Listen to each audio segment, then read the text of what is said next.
First, you love God with all your heart, soul, mind, and strength. That's the first. And the next is likened to it. We are to love our neighbor as ourselves. Which brings us to Luke 10. Y'all know I was going there, right? Luke 10 tells us of a Samaritan. There's a man who went down from Jerusalem to Jericho.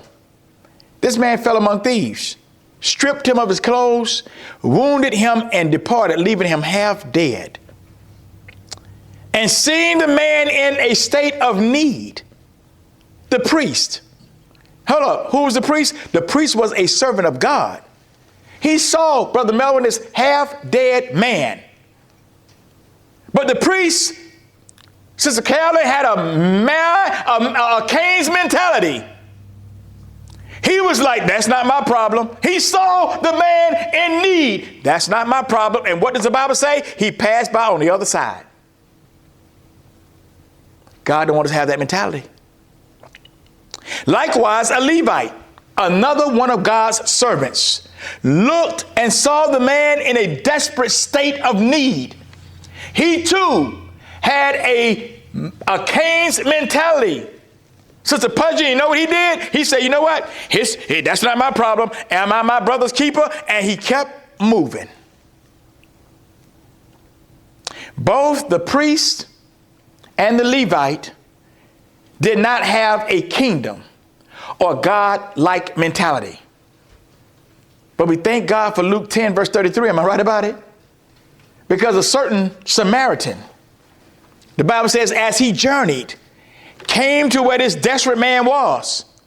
And when he saw him, he didn't pass on the other side. When he saw him, he didn't make excuses. The Bible tells us he had compassion on him. And his compassion, church, watch this, because we know it happens in the church a lot. I'm not saying here, I'm talking about it happens though. His compassion was not, you know what, let's bow our heads and pray for one. I'm going to bow my head and pray for him right now. That's it. His compassion on him was not to wish that things would get better. You know what? I'm going to wish that things get better for you and keep it moving. His compassion on him was not to tell the man, I'll be praying for you. I wish things get well for you. And you just keep it moving. No. Luke 10:34. Jesus said that the Samaritan went to him. Now, he didn't know that the raiders and those men that stripped this man of his clothing and left him half dead, he didn't know if those men were still lurking around rocks or not. He didn't know. But he went to him. The Bible says, and bandaged his wounds, pouring oil and wine on him. He set him on his own animal, brought him into an inn and took care of him. Now, church, listen, the Samaritan didn't ask, is he my responsibility? The Samaritan saw a need and he met it. What did he do? He bandaged his wounds. Matter of fact, he even provided transportation for the man. Paid for his care. Church, we have a duty, a responsibility to our fellow man.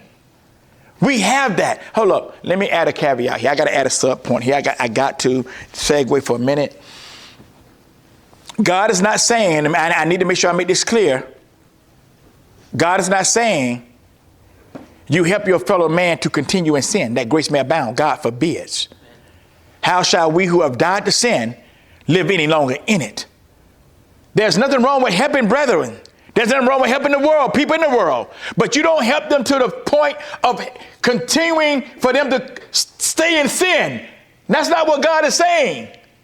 But there are times when people are in need and they may be in their sin. But our job is to show compassion, show mercy, show grace, because that's what we want God to show us. And when we show that, in that showing, we need to tell the person, you know you're in sin. God don't want you to continue on this path. Whether you're in the church or outside the church, we are commanded to do good to all men. Where's that found? Galatians 6 verse 10, but he said especially those in the household of faith. That's the beauty of the church. Our brethren come first.